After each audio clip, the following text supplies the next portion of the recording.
আচ্ছা, আপনি কি ওনাকে ওই তেলটা মাখতে দেখেছিলেন? হ্যাঁ, ও সে কি করে দেখবো?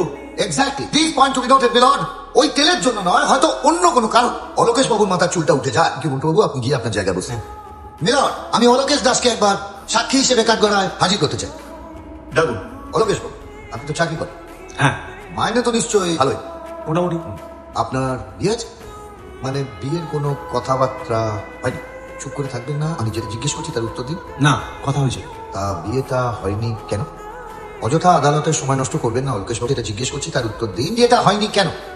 স্যার তেল মেখে আমার চুলগুলো উঠে গেল স্যার, এটা ক্যান্সেল হয়ে গেল। Exactly Milan, this point to be noted. বিয়েটা ভাঙার কারণে ওনার পুরো রাতটা গিয়ে পড়ে আমার ক্লায়েন্ট বোমকেশ অয়েল কোম্পানির ওপর। না স্যার, রাতটা হওয়াটা তো স্বাভাবিক। আরে বোমকেশ তেলটা মেখে আমার চুলগুলো উঠে গেছে স্যার। বাইরে, আপনার মা আছে? হ্যাঁ।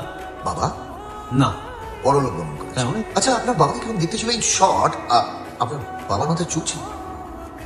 চুপ করে থাকবেন না, আমি যেটা জিজ্ঞেস করছি তার উত্তর দিন। না, বাবার মাথায় চুল ছিল কি ছিল না? স্যার টাক ছিল sir. Exactly, this point be noted Milan.